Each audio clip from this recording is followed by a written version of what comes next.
Hi అండి. అందరికీ నమస్కారం. Welcome to my channel. ఈ వీడియోలో పెన్షనర్లకు బిగ్ రిలీఫ్. డీఏ పెంపుపై సుప్రీం కోర్టు చారిత్రాత్మక తీర్పు. ఇక ఉద్యోగులతో సమానంగా అంటూ అప్డేట్ రావడం జరిగింది. సో, దీనికి సంబంధించిన పూర్తి వివరాలు ఈ వీడియోలో తెలుసుకుందాము. వీడియో అయితే ఎక్కడ గాని స్కిప్ చేయకుండా ఎండ్ వరకు చూసేయండి. అప్పుడే ఇన్ఫర్మేషన్ పూర్తిగా అర్థమవుతుంది.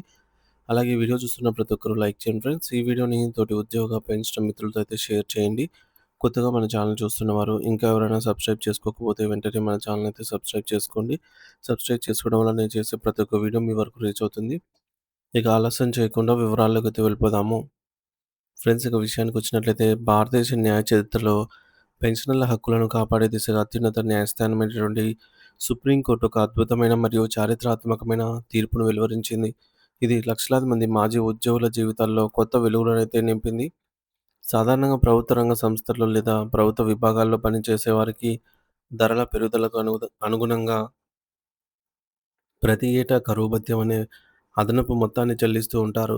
సో, దీనిని ప్రస్తుతం విధుల్లో కొనసాగుతున్న ఉద్యోగుల విషయంలో డీఎన్ఎస్ అలవెన్స్ డీఏ అని పిలిస్తే, పదవి విరమణ చేసిన పెన్షనర్ల విషయంలో దీనినే డీఎన్ఎస్ రిలీఫ్ డీఆర్ అని అంటాము.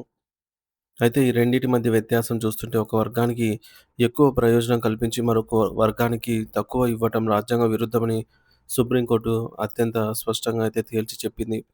ఇకపై పెన్షనర్లను మరియు ప్రస్తుతం పనిచేస్తున్న ఉద్యోగులను 2 వేర్వేరు వర్గాలుగా చూడటం కుదరదని, పెరిగిన ధరల ప్రభావం అందరిపై ఒకేలా ఉంటుంది కాబట్టి అందరికీ సమానమైన ఆర్థిక ప్రయోజనాలు కల్పించాలని స్పష్టం చేయడం ద్వారా న్యాయ వ్యవస్థ తన నిబద్ధతను చాటుకుంది. మరి ఈ సుదీర్ఘ వివాదం Kerala State Road Transport Corporation కేఎస్ఆర్టీసీకి సంబంధించిన పెన్షనర్లు దాఖలు చేసిన పిటిషన్ ద్వారా వెలుగులోకైతే వచ్చింది. వారు తమకు జరుగుతున్న అన్యాయంపై పట్టువదలని న్యాయ పోరాటంనైతే చేశారు. మరి ఆ సంస్థ తన సర్వీస్‌లో ఉన్న ఉద్యోగులకు కరువు భత్యాన్ని డీఏ 14% మేర పెంచాలని నిర్ణయించింది. కానీ అదే సంస్థ రిటైర్ అయిన పెన్షనర్లకు మాత్రం కరువు ఉపశమనాన్ని డీఆర్ కేవలం 11% మాత్రమే ప్రకటించింది. ఈ 3% వ్యత్యాసం అనేది చూడటానికి చిన్నది అనిపించినప్పటికీ పెన్షనర్ల నెలవారీ ఆదాయంపై ఇది తీవ్ర ప్రభావం చూపుతోంది. అంతేకాకుండా సంస్థ అభివృద్ధి కోసం దశాబ్దాల కాలం శ్రమించిన తమను ద్వితీయ శ్రేణి పౌరులుగా చూస్తూ ఉన్నారనే భావన ఇది వారిలో కలిగించింది. మరి ఈ వివక్షను సవాలు చేస్తూ వారు కోర్టును ఆశ్రయించగా సుప్రీంకోర్టు ధర్మాసనం దీనిని ప్రాథమిక హక్కుల ఉల్లంఘనగా మరియు సమానత్వానికి విరుద్ధమైన చర్యగా పరిగణించింది. కేసు విచారణ సమయంలో కేరళ ఆర్టీసీ యాజమాన్యం తమ సంస్థ ఎదుర్కొంటున్న తీవ్రమైనటువంటి ఈ యొక్క ఆర్థిక సంక్షోభాన్ని ఫైనాన్షియల్ క్రైసిస్ ఒక ప్రధాన సాగుగా చూపే ప్రయత్నం చేసింది.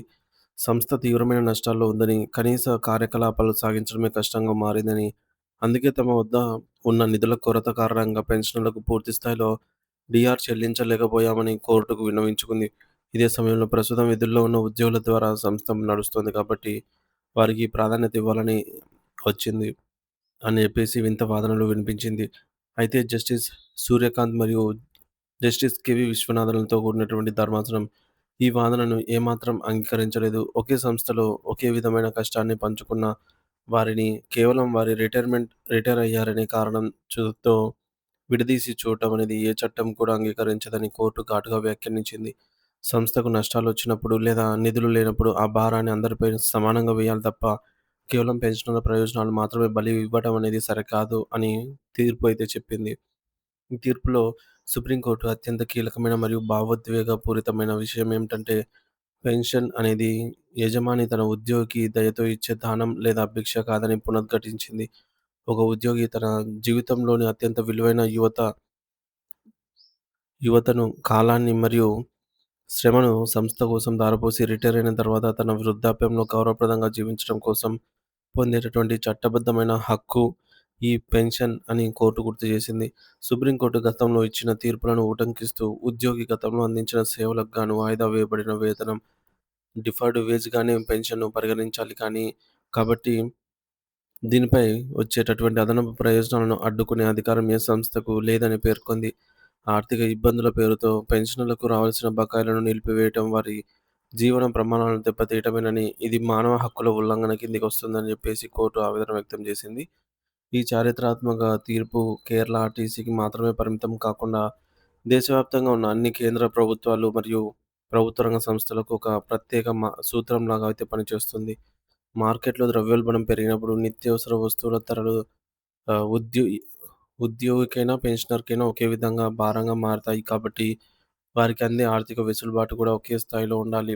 నిధుల లేమి అనే కుంటి సాకుతో ఏళ్ల తరబడి టీఏ మరియు డీఆర్ బకాయిలను పెండింగ్‌లో పెట్టి పెన్షనర్లను ఇబ్బందులకు గురిచేసే సంస్థల వైఖరిపై ఈ తీర్పు గట్టి ఒత్తిడినైతే పెంచనుంది. భవిష్యత్తులో ఏ ప్రభుత్వ సంస్థ అయినా పెన్షనర్ల పట్ల వివక్ష చూపితే ఈ సుప్రీంకోర్టు తీర్పును ఒక తిరుగులేని ఆయుధంగా వాడుకొని వారు త్వరితగతిన న్యాయం పొందే అవకాశం ఇప్పుడు లభించింది. పెన్షనర్ల ఆత్మగౌరవాన్ని మరియు వారి ఆర్థిక హక్కులను కాపాడిన ఈ తీర్పు నిజంగా కోట్లాది మంది పింఛన్దారులకు దక్కినటువంటి బిగ్ రిలీఫ్ అనే చెప్పడంలో ఎటువంటి సందేహం లేదు. దీనివల్ల పెన్షనర్ల బ్యాంక్ ఖాతాల్లో ఇకపై ఉద్యోగులతో సమానంగా నిధులు జమ అవ్వడమే కాకుండా వారి పెండింగ్ బకాయిలు కూడా త్వరగా క్లియర్ అయ్యే మార్గం సుగమం అయింది.